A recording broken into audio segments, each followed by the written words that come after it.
Welcome again. Here we are with what? This is another class, or we can say a little training, mini training, part of my grammar intensive.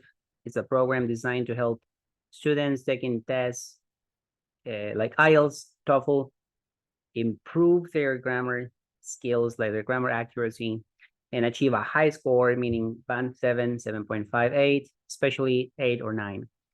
And so today we're looking at clauses, not classes, but clauses with adverbs to contrast information. Let's take a look. And first things first, the basic. This is basic. You have to remember this and learn that there is a structure in English. We cannot change it around a lot, like in some languages. There is a subject, in this case, it. There is a verb, is or isn't. Doesn't matter if it's affirmative or negative. So we got the subject, the verb, and then a predicate, which is like all kinds of complements. You already know you are at an advanced level. So this, if you are at intermediate or upper intermediate, then this is for you. And you will understand what I mean. If you are not, and you are elementary level, lower intermediate, or beginner, then in my channel, I have more videos for you to help you improve your English. But here we go. Let's check how we can do that. Why is this important? Well, the structure is very important, right? That is probably one of the most important aspects of grammar, and it's going to help you quickly and easily recognize structures in the future. Look at this and how we're going to use these adverbs. This is kind of an advanced feature of English, but it's very simple, really. We all know about but. So when we say the word but, we're comparing information. I got a sports car. Good. It's not very fast. Not so happy, right? And how do we link those ideas with the word but? Simple. I got a sports car. Usually we put a comma here, but it's not very fast. The comma helps separate, indicate contrast. Now, sometimes we need to use more advanced structure, especially when we're taking a test, and this is what you need to do. There is a comma, right? There is a comma, and we use the word but. And other words that mean the same thing, meaning we can use them to construct information or however, even though, although, and many more. But today we're going to focus on these 1, 2, 3, and a couple others. So check. What are we looking at here? The structure. We got subject, verb, predicate. As I said, I cannot emphasize this enough. Subject, verb, predicate. Subject, verb, predicate. This is a full sentence. What did I say? It's a full sentence. So if we go back, let's go back here. We need to connect two full sentences. There is a subject, there is a verb, there is a predicate. There is a subject, there is a verb, and a predicate. Oops, not there. Verb, predicate. Yep. Subject, verb, predicate, comma. But subject, verb, predicate, period. We finish. Yeah. Subject, verb, predicate, comma. But however, even though this has a special use, we will look into this in a minute. Subject, verb, predicate. We always have to have full sentences. This is one sentence. This is one sentence. If there is no subject, then probably your sentence is not a full sentence. And then it wouldn't be okay to use it over here in some situations. Again, everything is context specific, but generally speaking, this is how we use it. Let's look into this then. There is an example, two examples, but and although. Simple. You need a comma to separate the first idea, the first sentence, and you connect them, but you do the same. This is the subject, this is the verb, and predicate. See? This is the verb, the verb, the verb. See? And predicate. We can say anything after the verb. And there's a subject. Although. Are we okay? Good? Boom. Then let's move on. there is more in here. You see, even though, that's another example that you may want to also use for variety, although, even though, they'll help you perform, get a good score in tests. And especially this one is more for speaking, right? So when you are speaking, you want to use that a little more. Yeah. But if you are like, let's say, if you're writing, then this is probably going to be your best friend. This and however, when you are writing the test, right? When you're writing the test, you use although and however more often. That's my recommendation. And my students always get high scores. I just got one. The result was 101 points in the TOEFL test. And if you're curious, I will share the screenshot of the results later on. Another one got 115 or 116. I need to check. You see, amazing results just following this very, very simple recommendations I make. It's very easy to get a high score. Now, there is one thing that I mentioned, however, right? And I told you I would explain and get into that. You look at the differences, check carefully. I got a sports car, comma, but, comma, although,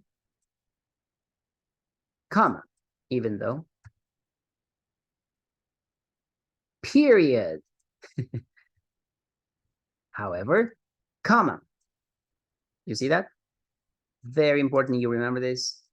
However goes after a period, and then you add a comma after it, and it should be perfect. That would be the right way to use English. See, again, however it goes after a period in most cases. Yes, and it's better to stick to that rule, you know, when in academic writing, like when you're writing for a test, like the IELTS, TOEFL, going to university, however, should be followed by a comma. In most cases, it should be followed, followed by a comma, and then before it, there should be a period.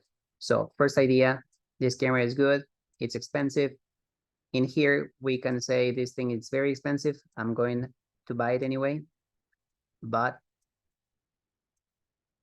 this is more like a casual type of situation.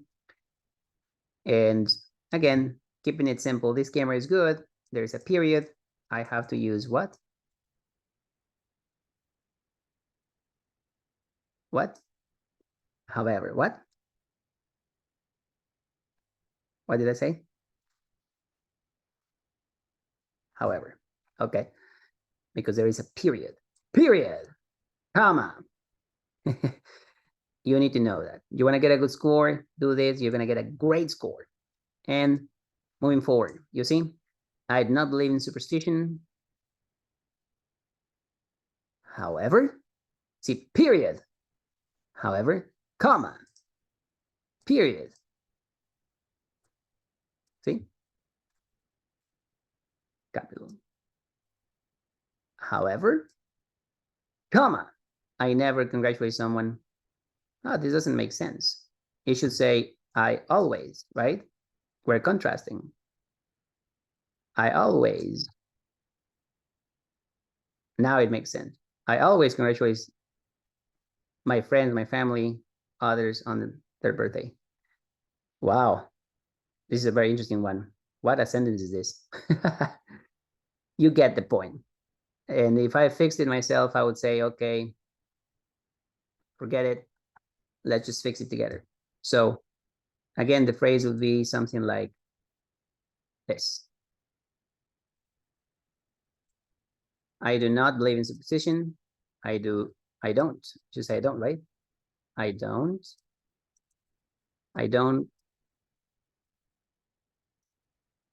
believe, wow, where's my E? Believe in superstition, period. However, comma, I celebrate, excuse my handwriting, it's not so good in the computer. If you're good at it, leave it in the comments, let me know. I'll challenge you to show me how you do it. You up for that? All right, so ignore that point about this idea. I think something happened there, but doesn't matter. Some students want to use another, because in the test you can't use however all the time. That will give you a very low score, like you don't know anything.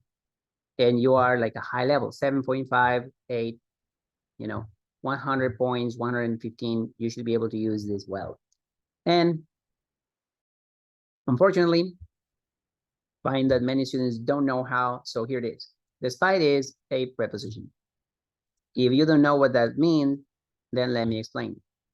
You know these words, right? Of, to, on, in, under, right? It's a little messy. It's okay. We're learning. Right? Learning is what matters. So those are prepositions. Despite is a preposition. And that means it follows a structure similar to that of prepositions. Example, the music was loud, but I could sleep well that night. So that's when somebody was having a party and they were very loud. Nonetheless, I could sleep well. You see what I did?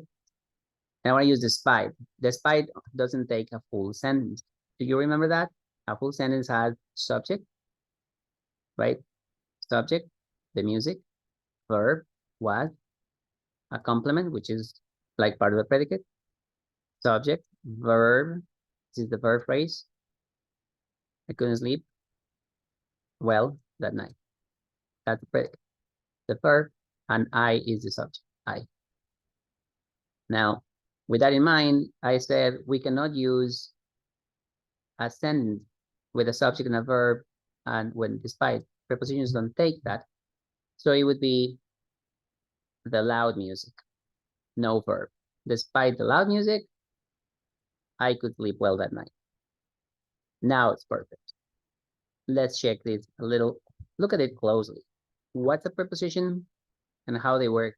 You can use them correctly. Use them well. A preposition is like a particle at the end of phrasal verbs. You already know that. This is the first example. I look forward to. And what's correct? Meeting, met, meet. Which one? Well, if you said to meet because it's like the infinitive, you're wrong. It's not correct. Boom. How can you say that? Oh, my teacher told me that when I was in high school. Doesn't matter. That's not correct English. Maybe you forgot. Maybe your teacher didn't teach you well. Some teachers have a great heart and they don't know this and they teach to the best of their ability, to respect for the teacher and their work. But unfortunately, we can get confused. And we don't want to be confused at level, 7.5, 8, 100 points. Near native speakers cannot be making this kind of mistake. So you shouldn't. Meet in person? No. Look forward to, this is like the preposition that we talked about. Prepositions can take the verb, but only when it ends in ing. I will not explain all of the other forms of the verb, like gerunds and everything else, participles. Just simple. As I keep it simple. If you use a verb, don't say meet, you can say meeting. Don't use past tense, doesn't matter. You can say I looked, I was looking forward, if it's the case, but this to, meeting always. Never to meet, never to met. That would be very bad for, you want to get a high score, getting high score. Okay, moving on. There you go. Surprise, surprise, surprise, huh? The king is back, if you know. Now, prepositions do not take infinitives. We will check. There might be some exceptions to the rule, yes, but generally speaking, this is always true. You need to remember that. Now, prepositions take gerunds, yes. Verbs in ing, noun phrases, for example, under the current conditions, okay. What's the preposition here? Under. This is the preposition. And so a noun phrase. A noun phrase is the noun, only nouns, the conditions. This is a noun. And then we can have a full sentence afterwards, like over here. Subject, verb. This is the verb. Oh, that is the verb. That is a sentence. This is only, and I'll repeat, this is only a phrase, the current conditions. So it's okay to say, because there's a preposition there, under. Now, let's take a look at the examples below. Yeah, the examples below show, again, subject, verb. This is the infinitive. And this is giving you the reason. My criticism, preposition, preposition, preposition. So we can use a noun, my criticism, I criticize you. The ing that I told you about, like looks like a gerund, criticizing you. So this is okay, okay. And if I forgot to bring the cake, I have to apologize for the cake. I forgot to bring it. Don't forget the cake. It's not good. Now, yeah, man, it's the birthday party. Why would you forget the cake? How can you celebrate a party, a birthday without cake? It's not good. It's horrible. So, and then if you want to make it, even further, I have to apologize for being so harsh. I was harsh, so I have to change it into being. Yeah. I criticize you, it becomes criticism as a noun, an ing, you got it. And then we know what we did. We said noun phrases, my criticism, ing, another noun phrase, the cake, you got it, right? Okay, moving on. Despite works the same way as your best friend. What's it called? I'll tell you in a second when we review the structure. Despite in a phrase, and then you can have a comma, subject, verb, predicate.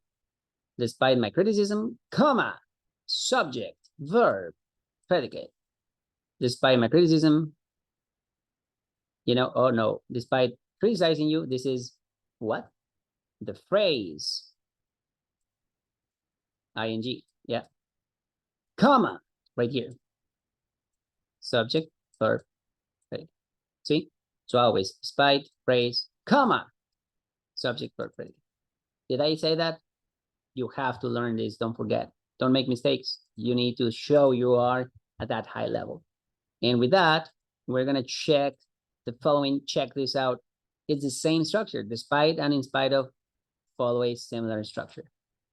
In spite of, phrase, comma, subject, verb, predicate. Despite, phrase, comma, subject, verb, predicate. You see? Exactly the same. Bing, bing, comma, despite, in spite of. Yeah. And so we can say, in spite of, you see? In spite of my criticism, I love you. Despite my criticism, I love you. Not the most loving thing to do. So don't criticize your partner. It's not good. It's very bad. Can destroy your relationship, but if you love them, then you need to stop. Make it clear. In spite of criticizing you, I love you. Some people may say me criticizing you. It's okay. If you don't say it, it's okay. But you know the structure now. So that's it.